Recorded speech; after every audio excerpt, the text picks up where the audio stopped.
ও তার মানে আমরা তোমার কেউই না, আমাদের উপর ভরসাই করতে পারছো না, তাই না? না না, তা না। আর মেয়েটা তো অনেক আঘাত পেল না, অনেক সহ্য করছে। এখন মনে হয় মায়ের কাছে গিয়ে একটু চুপচাপ মায়ের কোলে শুয়ে থাকতে পারলে ভালো হয়, তাহলে মায়ের কাছে গেলে সব আঘাতও একটু কমে যায়। চোখের সামনে তো দেখলো না, স্বামী চলে গেল, মেয়ে চলে গেল, আর কত আঘাত সহ্য করবে মেয়েটা।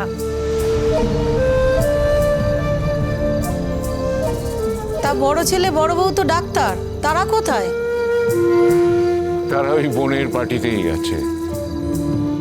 হ্যাঁ, তাহলে তো আর কাউকে কিছু বলারই নেই। ওই পার্টিতে যাওয়া মানে তো ওই মহিলার সাথে হাত মেলানো। ওরা তো ইচ্ছা করেই শ্রীময়ীকে অপমান করেছে। প্লিজ জেঠিমণি, এই কথাগুলো আমার ভালো লাগছে না, এখন একটু চুপ করো। পিসমশাই, আমি বুঝতে পারছি না কি করব। তুমি যা ভালো বোঝো করো, আমার মাথা কাজ করছে না। দেখ, সিম্পলি লজিকটা বোঝ। এখন বৌদির জ্বর আছে, তুই জ্বরের ওষুধটা দিয়ে দিলি, এবার মাঝ রাতে যদি হাই টেম্পারেচার হয় তখন কি করবি? হ্যাঁ, এমনিতেই বৌদি অজ্ঞান হয়ে গেছে, চোখ মুখের অবস্থাটা দেখ। খায় কি খায় না সেটাও ঠিক নেই, ওখানে গেলে অ্যাটলিস্ট একটা ডিসিপ্লিনের মধ্যে থাকবে। জ্বর তো এমনি আর হয় না, তার তো একটা কারণ হতে হবে। তো সেই কারণটা আমাদের খুঁটিয়ে দেখতে হবে, ইনভেস্টিগেট করতে হবে। তাই বলছি যে হসপিটালে গিয়ে অ্যাডমিট করে দিই, আগে এমার্জেন্সিতে নিয়ে যাই। তারা যদি বলে না বাড়ি নিয়ে যাও, বাড়ি নিয়ে যাবো। আর যদি বলে না অ্যাডমিট করবো, আমরা অ্যাডমিট করবো। গোপালদা, আমি হাসপাতালে যাব না। বৌদি প্লিজ, তুমি আর কথা বলো না তো। মিঠু, আমাদের বৌদি ঠিক সময় করে খায়? কিছু কি খায়?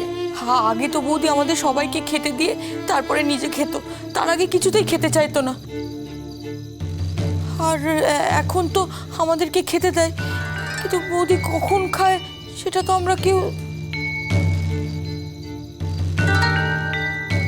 আমি স্কুলে থাকি বলে তাই, না হলে আমি বায়না ধরে মামির সাথে খেতে বসে যেতাম। ও, তাহলে বৌদি কখন খায় কি খায় তোমরা কিছুই জানো না? দিন দিন বৌমার চেহারাটা এত খারাপ হয়ে যাচ্ছে, এত রোগা হয়ে যাচ্ছে। আমার তো মনে হয় আজকাল ওর ঠিক মতো খাওয়া দাওয়াই করে না। ওরা হয়তো বেঁচে থাকারই উপায় নেই, বেঁচে থাকতে চায় না। রাস্তাঘাটে দেখা হলে আমাদের দিকে তাকিয়ে হাসতো, কিন্তু এখন দেখা হলে হাসছে না কাঁদছে বুঝতেই পারি না। এমন কপাল মেয়েটার, এমন একটা ভালো মেয়ে, এমন একটা ভালো বউ, তার কিনা কপালে এমন শাস্তি। না না, আমি কিছুতেই বুঝতে পারছি না আপনারা এই কথাগুলো কেন বলছেন। বুঝতে পারছেন না যে বৌদি হয়তো কথা বলতে পারছে না, কিন্তু বৌদির তো জ্ঞান আছে, কথাগুলো শুনতে পাচ্ছে। এ তো মানুষকে আঘাত দেয়া, তাই না? না না, বৌদির কিসের আক্ষেপ আমি এটা বুঝতে পারছি না। আরে বৌদির ডিঙ্কার মতো ছেলে আছে যে নিজের মায়ের জন্যে নিজে মরে যেতে পারে। এসব কথা বলে কি লাভ পিসমশাই? আমি মরে গিয়ে কি মাকে সুস্থ করতে পারবো? সত্যি কথা বলবো, আমার শরীরের অবস্থা ভালো না, যে কোনো দিন কোনো বড় অঘটন ঘটে যেতে পারে।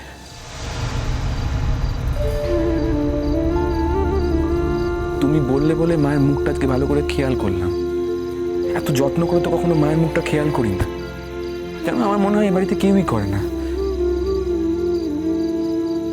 এখন মায়ের চোখ দুটো কেমন কোটরে ঢুকে গেছে, মুখটা একদম কালো হয়ে গেছে। মায়ের চোখটা নিয়ে একদম চিনতে পারি না জানো। আজকে তো বেরিয়েছিলাম মায়ের সাথে, এমন ভাবে হাঁটছিল যেন হাঁটতে জানেই না, প্রথমবার হাঁটতে শিখছে। তবু কাউকে কিচ্ছু বলেনি, অসম্ভব মনের জোরই মহিলার। পিসমশাই, মায়ের শরীরটা ভালো না, তুমি প্লিজ কিছু করো। বুঝলে উপর, এই মেয়েটার আমাদের বাড়িতে বিয়ে হওয়াটাই সবচেয়ে বড় অভিশাপ, ওর সবচেয়ে বড় ব্যর্থতা। সারাটা জীবন শেষ হয়ে গেল। বড় লোক বাড়িতে, শিক্ষিত বাড়িতে শিক্ষিত ছেলেকে বিয়ে করার স্বাদ ওর ঘুচে গেছে। আমার কি মনে হয় জানো, সব বাবা মায়েরই ওকে দেখে শিক্ষা নেওয়া উচিত। তাদের যেন এই স্বপ্ন ঘুচে যায়। তাতে যদি বৌমার একটা ওই ওর মতো সমান সমান একটা বিয়ে হতো, সেখানে বৌমার যা গুণ ছিল তো রাজরানী হয়ে থাকতে পারতো। দেখো কি দুর্ভাগ্য মেয়েটার, তা পারলো না। সেই এখানে এসে পড়লো দুঃখ দুর্দশা, শেষ নেই। সারাটা জীবন আমাদের জন্য কি করে গেল, আমরা কিছু করতে পারলাম না, কিচ্ছু করতে পারলাম না। বাবা 25-25টা বছর, আজ এই কথা বলে কোনো লাভ আছে? এই কথা ভেবেও কোনো লাভ নেই। একটা কথা আপনি ভেবে দেখুন তো বাবা, এই সব কিছু সত্ত্বেও তো বৌদি এই বাড়িটাকে ভালোবেসেছে, আমাদের সকলকে ভালোবেসেছে, ভালোবেসে একটা সংসার গড়ে তুলেছিল। এখন আপনার ছেলের দুর্ভাগ্য আমি বলবো, আর তো কিছু বলতে পারি না, সে হিরেটাকেই চিনতে পারল না। হিরে ফেলে দিয়ে সে কাজ তুলল, কিন্তু আমার বৌদি সে তো হিরেই রয়ে গেল। মা, ওর খুব কষ্ট হচ্ছে তাই না? না না, আমি ঠিক আছি। হ্যাঁ, তুমি তো সবসময় বলবে তুমি ঠিক আছো, কোনদিন কি বলবে তুমি খারাপ আছো? বলবে না। এই দিনকা তুই আবার কান্নাকাটি শুরু করলি কেন? এদিকে আয়, এদিকে আয়। দাদু ভাই, এর মধ্যেও তোমার কাজকর্ম করা যায়, রান্না বান্না করা যায়।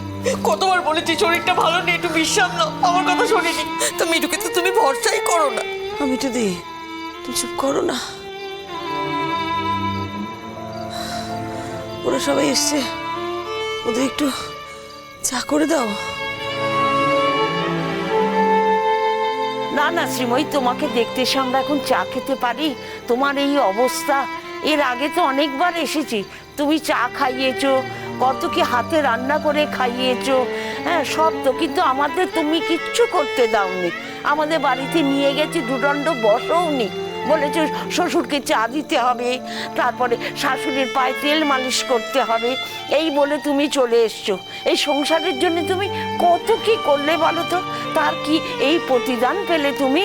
পিসমশাই, অনেকটা রাত হয়ে গেছে, আমার মনে হয় আর ওয়েট করা ঠিক হবে না। আমি তোমাদের কাছে হাত জোর করছি, আমাকে আমাকে হাসপাতালে নিয়ে যেও না।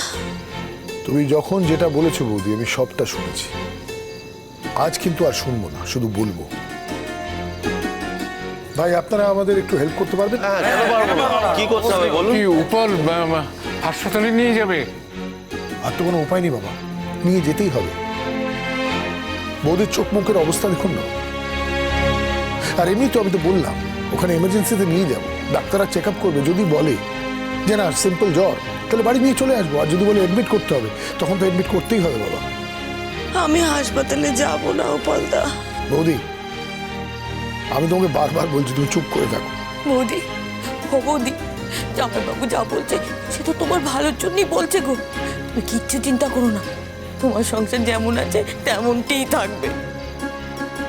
এখনো তুমি সংসারের কথা কেন ভাবছো মা? কি করবো বল, সারা জীবনে তো আর কিছু ভাবতে শিখিনি। সেসব ঠিক আছে, কিন্তু সংসারের কথা ভাবতে গেলে তোমায় বেঁচে থাকতে হবে, আগে সুস্থ হয়ে উঠতে হবে। মা ওঠো। তোর বাবা ভালো লাগে না বাবা, দেখুন তো আমাকে জোর করে হাসপাতালে নিয়ে যাচ্ছে। বৌমা, তোমার কি যে হলো? সুস্থ শরীরে বাড়ি থেকে বেরোলে, অথচ আবার কিরকম হয়ে ফিরে এলে। কদিন ধরেই শরীরটা খারাপ ছিল মেসোমশাই, কোনো কারোর কথা শোনে না, খাওয়া দাওয়া ঠিক মতো করেনি, তাই আরো বিগড়ে গেল শরীরটা। বাবা বলছি যে আমার এই হাসপাতালে যাওয়ার খবরটা কাউকে দেবার দরকার নেই, ওদের শুধু শুধু জানিয়ে বিরক্ত করে কি হবে। গোপালদা, কাউকে কিছু বলো না। বৌদি, এ নিয়ে তুমি চিন্তা করো না, আমরা তো পাশেই আছি, কেন চিন্তা করছো? পিসমশাই, একটু গাড়িটা ঘুরিয়ে রাখবে, মাকে নিয়ে আসছি। হ্যাঁ, আমি ধরছি। দেখো তো, তোমরা এলে তোমাদের একটু চা খাওয়ানোর ব্যবস্থাও করতে পারলাম না। তুমি সুস্থ হয়ে বাড়িতে ফেরো শ্রীময়ী, তারপর এসে তোমার বাড়িতে আমরা তোমার হাতে চা খেয়ে যাবো। এত চিন্তা করো না, আমরা আবার আসবো তো, তখন ভালো। বৌমা, তুমি যাচ্ছ তোমার বাড়িতে, কিন্তু এই একা বুড়ো ছেলেটাকে তুমি ফেলে যাচ্ছ। বৌমা, একটু চিন্তা করো আমার কথা, তুমি ভালো হয়ে ফিরে এসো, তাড়াতাড়ি এসো মা, তাড়াতাড়ি এসো। আসি। সাবধানে।